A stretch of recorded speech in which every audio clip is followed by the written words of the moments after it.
nasib buruk tidak masalah bagiku. Aku akan tetap menikah dengan Malini. Di sisi lain, Aryan masih mencari keberadaan Imli. Ia melewati mobil tempat di mana Imli berada di sana. Lalu ia menyadari sesuatu dan kembali ke dekat mobil itu. Aryan baru menyadari bahwa Imli terjebak di dalam dengan keadaan sudah pingsan.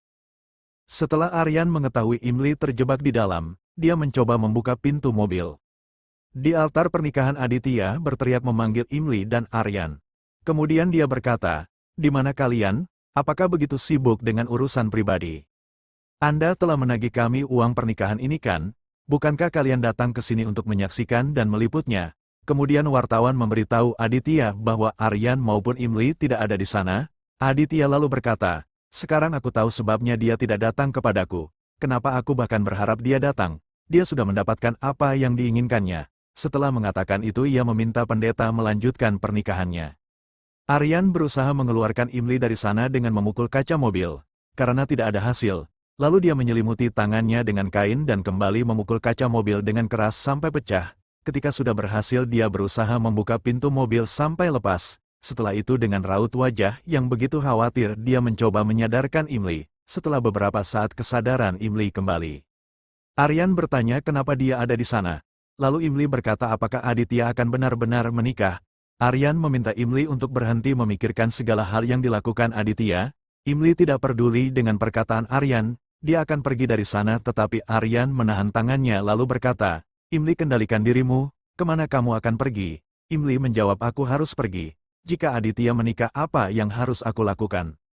Di sisi lain Aditya dan Malini sedang memutari api pernikahan. Aryan tetap menahan tangan Imli dan dia mencoba melepaskannya. Aryan berkata dalam hatinya, "Imli, orang yang tidak bisa melihat rasa sakitmu, orang yang tidak pernah menghormati cintamu, tidak pantas untukmu. Jadi kenapa kamu ingin kembali padanya? Ini hidupmu jadi kamu berhak mengambil keputusan." Lalu dia melepaskan tangan Imli. Setelah itu dia berlari menuju rumah Tripati. Setelah Aditya dan Malini selesai mengelilingi api pernikahan, pendeta meminta Aditya untuk menerapkan sindur di dahi Malini. Ketika Imli sudah sampai di sana, dia sangat terpukul dengan pernikahan Aditya dan Malini yang sudah selesai. Aditya yang menyadari kehadiran Imli berdiri, dan tidak sengaja ikatan selendang dan dupata Malini lepas. Imli mencoba berusaha tegar dia menghapus air matanya. Lalu menghampiri Aditya. Dia membenahi ikatan itu sambil berkata, "Kita perlu menjaga simpul pernikahan jika tidak, bahkan rangkaian hubungan akan terbuka, dan pernikahan yang dulu gagal akan terulang kembali."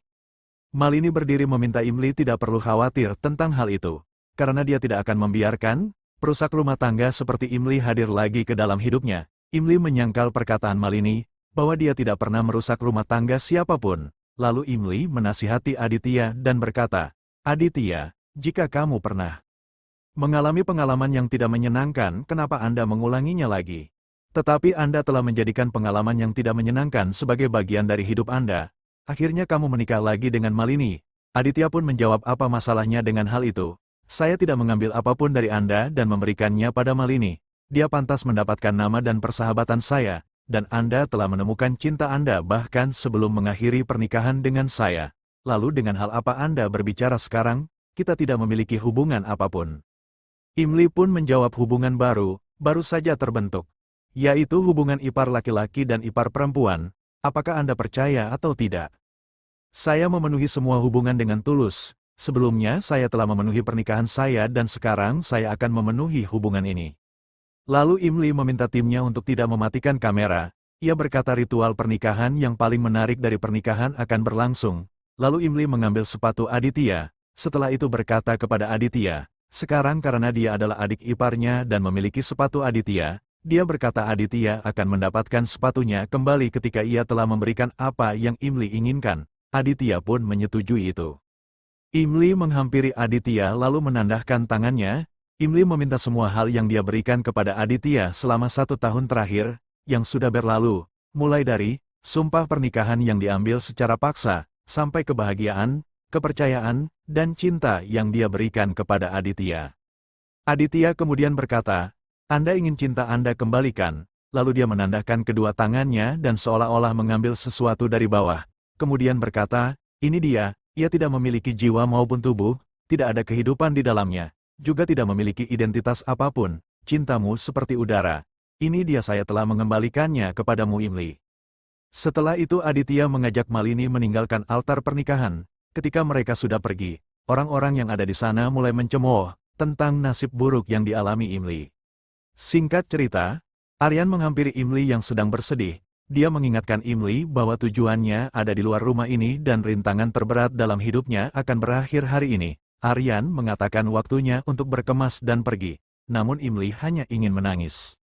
Aryan pun berkata, kau pernah memberitahuku bahwa kamu akan memberikan dirimu menangis untuk satu malam. Imli pun mengingat perkataannya di masa lampau. Lalu Aryan melanjutkan bahwa dia tidak akan pernah membiarkan Imli menangis lagi setelah malam itu. Dan Imli sudah menerima kesepakatan tersebut. Kemudian dia meminta Imli untuk memberitahu tim mereka agar segera berkemas. Imli setuju dan menjawab dengan anggukan kepala. Lalu Aryan pergi dari sana. Di lain sisi, Malini mengatakan bahwa dia mengetahui Aditya sedang banyak pikiran. Dia hanya ingin bertanya di mana harus menyimpan pakaiannya. Aditya menjawab Malini bisa menyimpan pakaiannya dimanapun yang dia mau. Aditya bisa memberi semua ruang di kamar dan rumah, tetapi dia tidak bisa memberikan ruang yang ada dalam hidupnya. Mendengar itu, Malini berkata, aku telah mendedikasikan seluruh hidupku kepadamu. Sudah 2 kali, hubungan 7 tahun mungkin tidak memiliki cinta. Pasti kamu sudah memahaminya. Aku mengerti situasimu. Jangan khawatir, aku bisa mengatasi perasaan ini.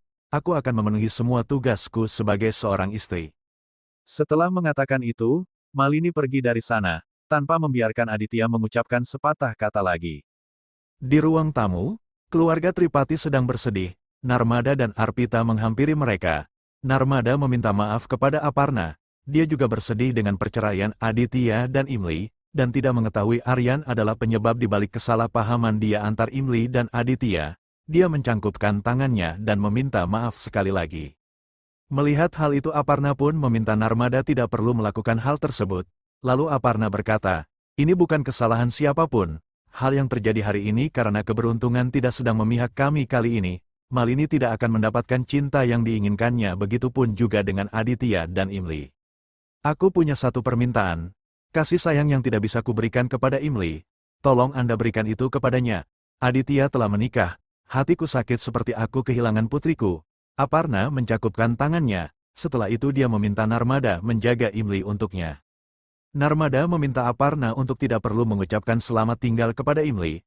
Karena Aparna masih bisa bertemu dengan Imli, Narmada akan mencoba menjaga Imli dengan versi terbaiknya, dan dia juga mengatakan bahwa Imli adalah gadis yang kuat.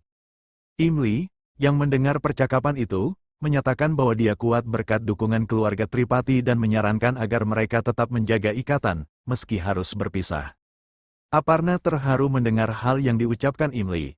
Namun, suasana menjadi tegang ketika Anu, orang yang tidak diinginkan datang ke sana merusak suasana itu. Dia kemudian berkata, hei kamu. Kenapa masih ada di sini? Kamu bukan istri Aditya lagi dan tidak melayani mereka atau meliput apapun di sini sebagai reporter. Kemudian dia memaksa Imli menerima sebuah bingkisan, lalu berkata, ambil barang gratis ini dan pergi. Kami tidak membutuhkan kamu ada di sini lagi. Tanpa diduga Imli membuang bingkisannya, kemudian berkata, tidak ada yang membutuhkanmu juga di sini, namun kamu mampir kemari tanpa undangan untuk menyusahkan keluargaku. Imli tidak memberikan Anu celah untuk mengucapkan satu patah kata lagi. Imli berbalik dan kembali berhadapan dengan Aparna. Lalu ia berkata, lihatlah wanita ini, dia menangis begitu banyak, seolah-olah aku pengantin wanita. Aku tidak kemana-mana, hanya saja aku meninggalkan rumah ini untuk kehidupan yang baru. Setelah mengatakan itu Imli meminta Aparna agar tersenyum, kemudian mereka saling berpelukan. Aryan yang melihat interaksi mereka di belakang kaca, mengatakan bahwa Imli adalah sosok yang hidup untuk meringankan penderitaan orang lain, berbeda dengan Aditya, hidup untuk menyakiti. Ia juga menyatakan Imli dan Aditya sulit jika hidup bersama, dan Malini yang lebih pantas bersama Aditya karena menurutnya mereka sama-sama menjijikan. Setelah itu dia melihat jam tangannya kemudian menghampiri Imli. Aryan mengatakan sudah waktunya untuk mereka pergi. Lalu dia meminta Narmada dan Arpita menuju mobil terlebih dahulu. Setelah kepergian Narmada, Arpita dan Aryan, Aparna kembali memeluk Imli. Setelah cukup lama berpelukan, Imli melepaskannya, kemudian berbalik pergi dari sana, sambil dia mengingat semua kenangan manis yang dia lakukan bersama keluarga Tripati di masa lalu. Cerita berlanjut dengan Aryan menghampiri Imli yang sedang membereskan alat-alat yang telah selesai digunakan untuk meliput pernikahan. Aryan memberikan saput tangan kepada Imli. Dia menyarankan agar Imli tidak menangis dan tetap kuat.